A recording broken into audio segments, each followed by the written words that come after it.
बिस्मिल्लाहिर्रहमानिर्रहीम। अस्सलाम वालेकुम व्यूअर्स, मैं हूं एहसन कुरैशी एडवोकेट। आज का जो हमारा लेक्चर है सीआरपीसी का लेक्चर नंबर 37 यानी कि 37, और जो टॉपिक है वो जस्टिस ऑफ पीस है। आज हम जस्टिस ऑफ पीस के ऊपर डिस्कशन करेंगे। जस्टिस ऑफ पीस से रिलेटेड जो रेलिवेंट प्रोविजंस हैं सेक्शन 22 के अंदर उसकी अपॉइंटमेंट कौन करेगा, कैसे अपॉइंटमेंट की जाएगी, उसका तज़किरा है। 22A के अंदर उसकी पावर्स का तज़किरा है। 22B के अंदर duties of justice of peace क्या हैं उसका तज़किरा है। और 25 के अंदर सेशन जजेस और एडिशनल सेशन जजेस के हवाले से तज़किरा है कि वो किसी ज़िले के अंदर बतौर जस्टिस ऑफ पीस भी फ़राइज़ सर अंजाम दे सकते हैं। आज हम सिर्फ जस्टिस ऑफ पीस का बैकग्राउंड देखेंगे और सेक्शन 22 और 25 का तज़किरा करेंगे, जबकि पावर्स एंड ड्यूटीज़ को किसी नेक्स्ट वीडियो में इंशाअल्लाह नेक्स्ट कमिंग वीडियो में उस पर डिटेल से डिस्कशन करेंगे। जब हम जस्टिस ऑफ पीस की बात करते हैं तो हमें ये हमारे इल्म में होना चाहिए कि बुनियादी तौर पर जो जस्टिस ऑफ पीस के इख्तियारात थे 2002 से पहले तक वो हाई कोर्ट के पास थे। जब कभी भी FIR के लिए SHO को एप्लीकेशन दी जाती थी, फिर IFs के पास जाया जाता था FIR लॉन्च करने के लिए, दर्ज करने के लिए या इंदराज के लिए, और वहाँ से भी जब FIR दर्ज करने के अहकामात नहीं सादर किए जाते थे IFs की तरफ से, तो फिर अल्टरनेट रेमेडी यही रह जाती थी कि हाई कोर्ट से रजू किया जाए, और हाई कोर्ट में रिट दायर की जाती थी 199 आर्टिकल के तहत कॉन्स्टिट्यूशन ऑफ पाकिस्तान की मंडमस की रिट उसको कहा जाता, जिसमें डायरेक्शन देती थी हाई कोर्ट SHO को कि ये जो अंदराज मुकदमा किया जाए। अब 2002 में ये ज़रूरत महसूस की गई कि हाई कोर्ट के ऊपर चूँकि बर्डन बहुत ज़्यादा है और ये जो FIR से मतलब है ये काम तो सेशन जज को भी दिया जा सकता है। सो इसलिए CRPC में अमेंडमेंट की गई 2002 में, जब तो उस अमेंडमेंट के नतीजे में ये जो जस्टिस ऑफ पीस के इख्तियारात हैं ये सेशन जजेस और एडिशनल सेशन जजेस को सौंपे गए।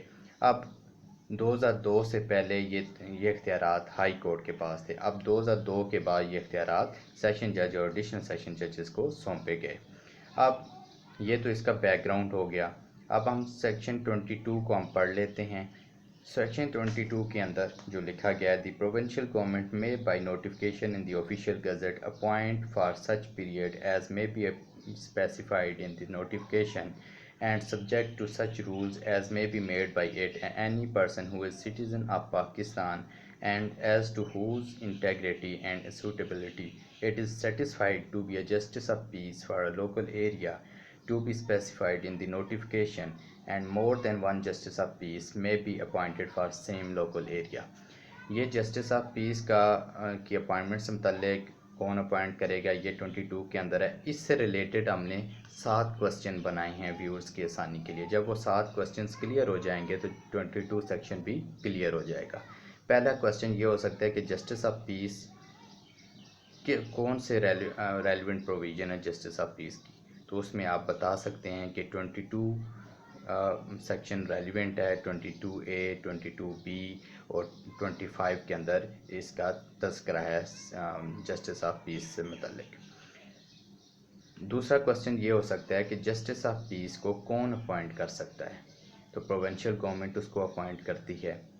तीसरा क्वेश्चन ये हो सकता है कि जस्टिस ऑफ पीस को अपॉइंटमेंट का तरीक़ाकार क्या होगा, कैसे अपॉइंट करेगी, तो वो एक नोटिफिकेशन जारी करेगी जिसको ऑफिशियल गज़ट में पब्लिश भी किया जाएगा, यानी कि provincial government through notification which is published in the official gazette, जो ऑफिशियल गज़ट में पब्लिश किया जाएगा नोटिफिकेशन, उसके ज़रिए किसी भी शख्स को जो है जस्टिस ऑफ पीस अपॉइंट कर सकती है।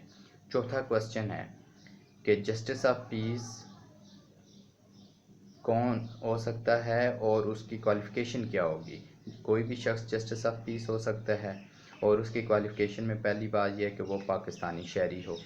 दूसरी बात यह है कि वो उसकी इंटेग्रिटी, उसकी यानी कि रास्तबाजी, दयानतदारी और मौजू होने के हवाले से कि इस सीट के वो काबिल भी है या नहीं है। प्रोविंशियल गवर्नमेंट अगर मुतमिन है तो फिर उस शख्स को जो है वो जस्टिस ऑफ पीस अपॉइंट कर सकती है। यानी कि 3 शहरी होना चाहिए पाकिस्तानी, راست باز ہونا چاہیے اور سوٹیبلٹی موضوع ہونا چاہیے اس سیٹ کے حوالے سے، جسٹس آف پیس کے حوالے سے، کہ یہ سیٹ کے قابل ہونا چاہیے۔ ان 3 چیزوں سے اگر مطمئن ہے پروونشل گورنمنٹ تو کسی بھی شخص کو اپوائنٹ کر سکتی ہے۔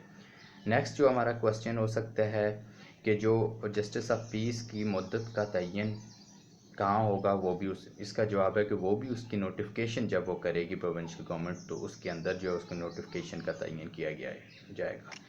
نیکسٹ کوسچن یہ ہو سکتا ہے اس کے بعد کہ اس کے رولز آف بزنس کا تعین کون کرے گا، اس کا بھی جواب یہ ہے کہ پروونشل گورنمنٹ جو ہے جب اس کی اپوائنٹمنٹ کرے گی تو ساتھ ہی اس کی terms and conditions, rules of business کا بھی تعین پروونشل گورنمنٹ ہی کرے گی۔